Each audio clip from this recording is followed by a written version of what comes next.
Assalamualaikum warahmatullahi wabarakatuh. Bismillahirrahmanirrahim. Alhamdulillahirabbil alamin wa bihi nasta'inu ala umuri dunya waddin wa ala alihi wa sahbihi ajma'in. Rabbi shrahli sadri wa yassirli amri wahlul 'uqdatam min lisani yafqahu qawli, amma ba'du. Anak-anakku yang Ibu cintai dan Ibu banggakan, untuk anak-anak Ibu calon-calon pemimpin di SMP Negeri 2 Sumedang, marilah kita panjatan puja beserta puji kehadirat Allah Subhanahu wa Ta'ala. Pada hari ini kita masih bisa dipertemukan walaupun secara daring. Mudah-mudahan kita senantiasa ada dalam lindungan Allah Subhanahu wa Ta'ala. Amin. Shalawat dan salam semoga senantiasa tercurah kepada junjungan kita semua, ani habibana wa nabiyana Muhammad sallallahu alaihi wasallam, kepada keluarganya, sahabat-sahabatnya, tabi'in-tabi'atnya, dan mudah-mudahan sampai kepada kita selaku umatnya. Amin ya rabbal alamin. Anak-anakku yang Ibu cintai dan Ibu banggakan, tak terasa kepengurusan OSIS tahun kemarin sudah berakhir, sekarang sudah menginjak lagi LDKS lagi, ya. Mungkin yang tahun kemarin, yang menjadi pengurus tahun kemarin, kita pernah bertemu dalam LDKS tahun kemarin. Alhamdulillah pada tahun ini juga kita dipertemukan kembali. Mudah-mudahan senantiasa selalu ada dalam keberkahan Allah Subhanahu wa Ta'ala. Anak-anakku yang Ibu cintai dan Ibu banggakan, pada hari ini Ibu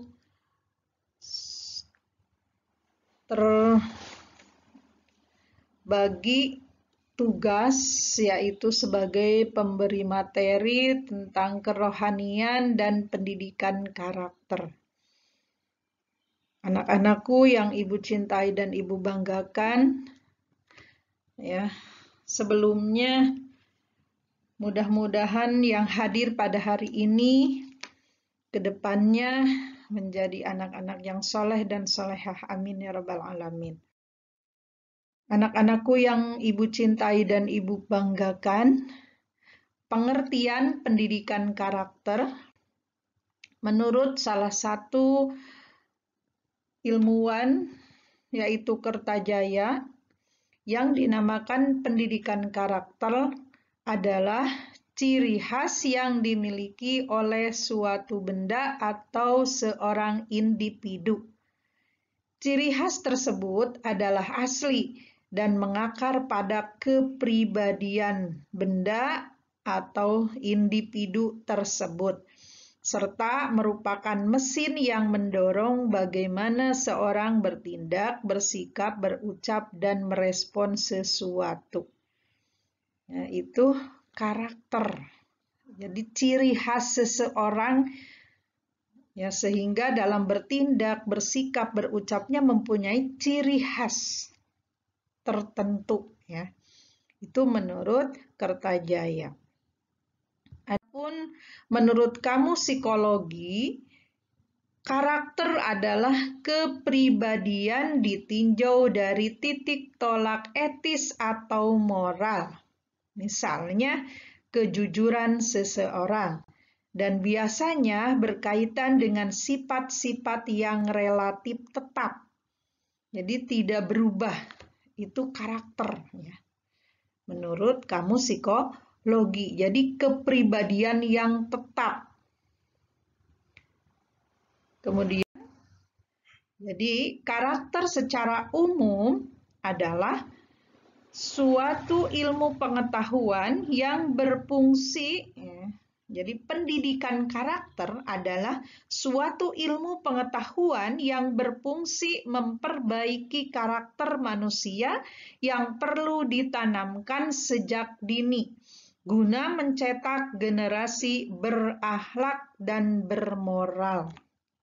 Jadi tujuannya diadakan pendidikan karakter itu untuk menanamkan sejak dini sebagai generasi yang mempunyai akhlak dan moral yang baik.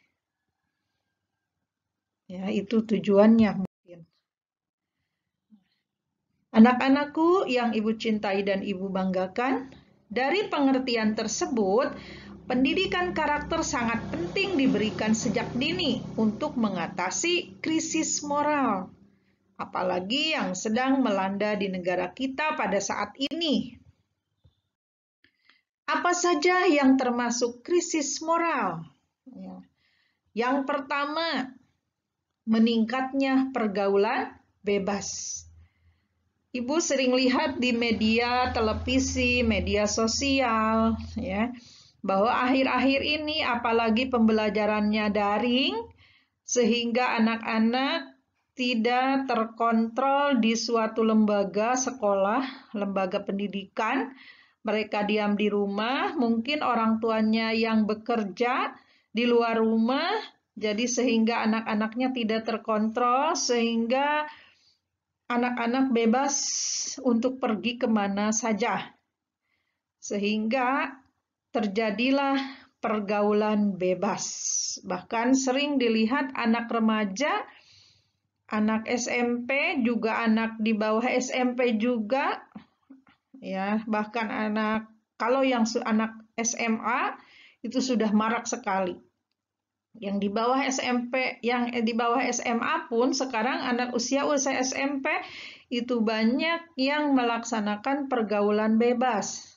Ya, bergaul bebas dengan orang-orang yang lebih dewasa, dalam tanda kutip pergaulan bebasnya itu pergaulan bebas yang negatif, yang tidak tahu etika, yang mana yang halal dan mana yang haram. Ya.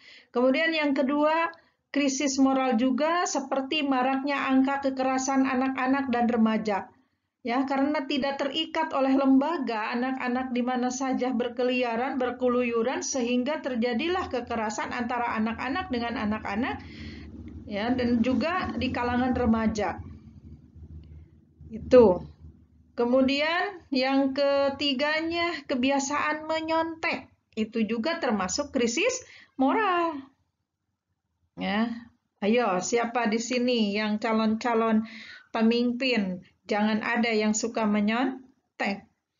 Yang keempat, penyalahgunaan obat-obatan terlarang. Ya, itu juga merupakan krisis moral. Apalagi sekarang banyak dimodifikasi obat terlarang itu sehingga menjadi obat-obatan yang bisa memabukkan. Tidak hanya yang haram, yang halal pun dicampur-campur, obat pil tidur dicampur dengan minuman, kemudian sehingga mabuk. Itu juga penyalahgunaan, ya. Itu termasuk krisis moral. Kemudian juga kejahatan terhadap teman. Kalian berlaku iri, dengki, hasut, jahil, itu juga termasuk krisis moral. Ya. Kemudian perusakan milik orang lain. Nah, kalian dengan bukunya misalkan digambar-gambar, dicoret-coret, ya, itu juga termasuk krisis moral, ingin selalu mengganggu. Ya, kemudian juga pornografi. Kalau menurut Ibu, ya, menurut agama Islam, di dalam agama Islam ketika kalian itu memamerkan rambut, berfoto, kemudian dikirim di medsos dengan tanpa menggunakan hijab seorang muslimah, itu juga termasuk pornografi. Karena menutup aurat diantaranya adalah menutup rambut. Ya, menutup rambut karena kelihatan satu helai pun itu sudah menjadi dosa. Itu untuk para wanita-wanita muslimah. Tapi mudah-mudahan anak-anak ibu yang muslimah semuanya pakai kerudung. Tapi yang non-muslim jangan pakai kerudung. Baik. Nah, nilai-nilai pendidikan karakter itu yang pertama, religius. Bagaimana itu seorang yang mempunyai karakter religius? adalah karakter sikap dan perilaku yang patuh dalam melaksanakan ajaran agama yang dianutnya. Misalkan kita seorang muslim dan muslimah ya, melaksanakan taat dan patuh apa yang dilaksanakan, apa yang ada di dalam ajaran agama Islam, laksanakan apa saja yang menjadi kewajiban-kewajiban muslim dan muslimah. Kemudian yang kedua, toleran terhadap pelaksanaan ibadah agama lain. Ya, alhamdulillah kita di sini sebagai warga SMP Negeri 2 Sumedang sudah terbiasa ya dengan karakter religiusnya. Kenapa? Karena kita walaupun hidup di lingkungan yang berbeda agama di sini, mungkin ada yang berbeda suku juga ya, yang ada di luar bukan suku Sunda saja ya di sana, kemudian merantau ke Sumedang sehingga berbeda-beda dengan agama yang berbeda, tapi kita hidup saling berdampingan. Itu merupakan seorang yang religius. Jadi bukan hanya taat dan patuh untuk melaksanakan ajaran yang dianutnya, tetapi juga menghargai pelaksanaan ibadah agama lain dan juga hidup rukun dengan pemeluk agama yang lain. Itu karakter religius. Jadi bukan hanya kita dituntut untuk melaksanakan agama kita saja, ya, tapi untuk melaksanakan agama kita, tetapi harus saling menghargai dengan agama yang lain. Kemudian yang kedua, karakter nasionalis. Apa itu jiwa nasionalis? Harus berjiwa nasionalis. Adalah karakter suatu paham kebangsaan, ya, suatu paham kebangsaan dari masyarakat pada suatu negara yang mana mereka memiliki kesadaran dan juga semangat akan cinta tanah air dan bangsa yang diwujudkan dalam bentuk sikap dan tingkah laku dari masyarakat atau individu. Jadi seorang yang mempunyai jiwa nasionalis pasti akan merasakan bahwa inilah Indonesiaku, tanpa mementingkan kesukuannya masing-masing, pribadinya masing-masing, tetapi jiwa nasionalis itu lebih mementingkan kepentingan umum. Itu harus ada pada karakter seorang pemimpin. Kemudian yang ketiga, karakter mandiri. Ya, harus punya karakter mandiri. Mandiri adalah karakter atau sikap dan perilaku yang tidak mudah bergantung kepada orang lain dalam menyelesaikan tugasnya. Jadi harus mandiri tanpa harus mengandalkan orang lain. Ketergantungan itu jangan dibiasakan kita dengan ketergantungan kepada orang lain, karena kita nanti pulang lagi ke hadapan Allah Subhanahu wa Ta'ala itu tidak tergantung kepada orang lain, karena akan dipertanggungjawabkan apa yang kita lakukan di sini di dunia nanti akan dipertanggungjawabkan juga di akhirat dengan diri masing-masing. Itulah mandiri. Kemudian yang keempat, ya, semangat untuk melaksanakan gotong royong.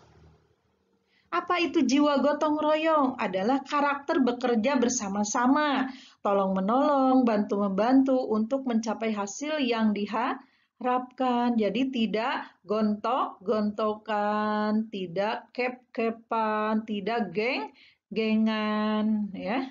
Jadi harus saling tolong-menolong, bantu-membantu untuk agar mencapai hasil yang kita harapkan dalam suatu organisasi.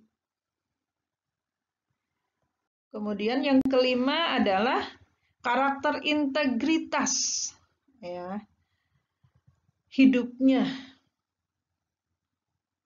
Karakter suatu kepribadian seseorang yang bertindak secara konsisten dan utuh, baik dalam perkataan maupun perbuatan. Jadi semua keempat yang tadi, religius, nasionalis, kemudian mandiri, gotong royong, itu menyatu pada dirinya, terintegritas. Itulah kepribadian yang karakter integritas. Nah, kemudian apa saja sih dampak pendidikan karakter di sekolah? Ya, untuk apa diadakannya pendidikan yang berkarakter? Yang pertama, supaya menyeimbangkan kemampuan kognitif pada peserta didik. Kemudian membentuk peserta didik menjadi berprestasi, membantu emosi menjadi stabil, membentuk rasa percaya diri, membentuk kemampuan berkomunikasi, membangun jiwa yang penuh tanggung jawab, membangun jiwa anak menjadi religius.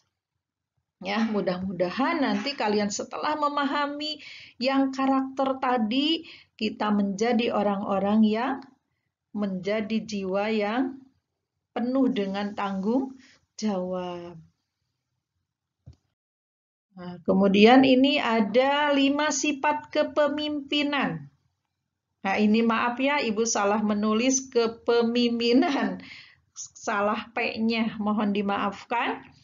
Karena manusia itu tempatnya salah dan lupa. Karena manusia itu ada unsur setan dan unsur malaikat. Jadi tidak semua terus benar dan tidak terus salah. Kadang-kadang benar, kadang-kadang salah. Yang pertama, sifat kepemimpinan itu harus mempunyai quality kepemimpinan. Yang pertama yang Anda perlu adalah kepercayaan dan keyakinan diri. Jadi seorang pemimpin harus mempunyai kepercayaan dan keyakinan diri. Sifat ini adalah merupakan yang paling penting seorang pemimpin perlu sekali ada. Jika Anda tidak memiliki sifat ini, maka sifat-sifat yang lain tidak akan mempunyai makna. Menjadi seorang pemimpin bermula dengan percaya pada diri sendiri dan keupayaan Anda untuk berjaya. Tiada siapa yang akan bersedia untuk mengikuti Anda jika Anda tidak menunjukkan kepada mereka bahwa Anda mempercayai terlebih dahulu apa yang Anda beritahu mereka dan meminta mereka lakukan. Jadi kita harus percaya diri dan punya keyakinan diri dulu. Kemudian yang kedua, ya, quality kepemimpinan kedua, jika Anda akan memimpin orang-orang di dunia luar, seandainya kalian ingin nanti akan menjadi ketua OSIS, maka Anda pasti perlu untuk menguasai dunia, ya, dunia dalaman Anda. Terlebih dahulu sebelum Anda menjadi pemimpin yang berkesan dan kuat. Jadi Anda perlu untuk belajar bagaimana untuk mengawal pikiran, nafsu, dan perkara-perkara lain supaya Anda boleh terus memberi tumpuan kepada tugas di tangan dan belajar bagaimana untuk menangani konflik dan konfrontasi apabila ia timbul dalam organisasi Anda. Jadi harus bisa apa dulu? Mengawal, memimpin pikiran dan nafsu yang ada pada diri sendiri.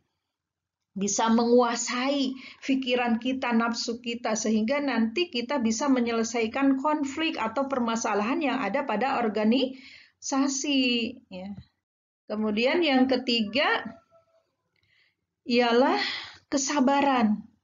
Ini adalah amat penting apabila Anda berurusan dengan kumpulan-kumpulan besar, ya. Karena tidak akan terdapat ahli-ahli dari pasukan Anda yang akan mengecewakan Anda dan Anda akan dapat untuk menganiaya dengan tenang dan perilaku yang tidak mengganggu mereka yang lainnya. Oleh karena itu, belajar kesabaran semasa dalam keadaan tertekan dan memancarkan kesabaran itu kepada pasukan Anda agar mereka dengan senang hati akan terus bekerja dengan Anda selagi Anda adalah ketua mereka. Jadi, seorang pemimpin itu harus penuh dengan kesabaran. Tekenging gelemes strength. Kemudian yang keempat adalah kefahaman dan empati. Ya, adalah penting untuk dapat menghayati perasaan mereka dalam berorganisasi ya Anda supaya Anda dapat melihat sesuatu dengan cara mereka dan memahami apa yang sedang berlaku dalam kehidupan mereka. Anda perlu boleh menerima siapa mereka dan juga membantu mereka jika mereka menghadapi masalah. Ya, yang terlalu banyak dalam mengendalikan kerja, ya, dan perkara-perkara yang akan menjelaskan kerja mereka. Ini akan menjadikan Anda seorang pemimpin yang mana orang ramai akan senang untuk mengikuti mana-mana, ya, yang menjadi Anda pergi. Jadi belajar empati dan berpersepahaman dan mengamalkan seberapa kerap yang mungkin. Nah, ini jadi harus paham, saling mengerti, ya, adanya pengertian. Kemudian bisa merasakan peduli terhadap orang lain, bisa merasakan apa yang orang lain rasakan. Itulah jiwa pemimpin. Jadi harus ada dulu sifat kesepahaman dan empati. Jadi harus pengertian dan juga peduli terhadap lingkungan. Itu yang keempat. Kemudian yang kelima, ini harus ada perhatian. Anda mesti memberi perhatian teliti terhadap orang-orang dalam organisasi Anda dan melakukan yang terbaik untuk memahami mereka supaya Anda boleh membantu mereka sekerap mungkin. Perhatian juga merupakan salah satu ciri-ciri kepemimpinan yang paling penting. Jadi, mengamalkannya akan membuat mereka mempercayai Anda sebagai pemimpin yang berkesan karena mereka tahu Anda memberi perhatian kepada mereka. Jadi, itulah sifat di antara 5 sifat kepemimpinan. Mudah-mudahan bermanfaat. Amin. Ini hadis tentang kepemimpinan. Ini artinya dari Auf bin Malik, Rasulullah Shallallahu Alaihi Wasallam bersabda, pemimpin yang baik adalah pemimpin yang mencintai kamu dan kamu mencintainya, mendoakan kamu dan kamu mendoakan mereka. Sedangkan pemimpin yang jelek adalah pemimpin yang kamu benci dan mereka membenci kamu. Kamu melaknat mereka dan mereka melaknat kamu. Nah, ini hadis yang disampaikan oleh riwayat Muslim. Jadi seorang pemimpin itu, kalau pemimpinnya yang baik, kita mendoakan umatnya dan nanti umatnya akan mendoakan kita. Kalau kita membenci umat, nanti kita juga akan dibenci. Itulah resep pemimpin yang diajarkan Rasulullah Shallallahu Alaihi Wasallam. Karena setiap yang dipimpin akan dipertanggungjawabkan nanti di hadapan Allah Subhanahu wa Ta'ala, termasuk diri kita sebagai pemimpin untuk diri kita. Yaitu nanti kita akan ditanya, akan diadili bagaimana tangan kita diperbuatkan, mata kita digunakan untuk apa, dan lain sebagainya. Semua yang ada pada tubuh kita nanti akan dipertanggungjawabkan. Itu saja mungkin yang dapat Ibu sampaikan pada hari ini. Mudah-mudahan bermanfaat. Kalian nanti misalkan ada sesi tanya jawab di virtual saja, ya, nanti mungkin ada bantuan kepada OSIS, ya, pemimpin atau panitia yang mungkin nanti akan ada sesi tanya jawab. Itu saja mungkin yang dapat Ibu sampaikan. Pesan-pesannya, tetap laksanakan protokol kesehatan dengan baik, yaitu dengan menjaga jarak, kemudian keluar rumah pakai masker, cuci tangan pakai sabun, makan yang teratur, ya, jaga kesehatan. Kemudian yang kedua, jadilah pemimpin atau pengurus yang adil, tetap jadi diri pribadi yang mandiri, tetap rendah hati, jujur dan amanah, hormati yang lebih tua, sayangi yang lebih muda. Jangan lupa sholat yang 5 waktu, belajar terus dengan semangat. Wassalamualaikum warahmatullahi wabarakatuh.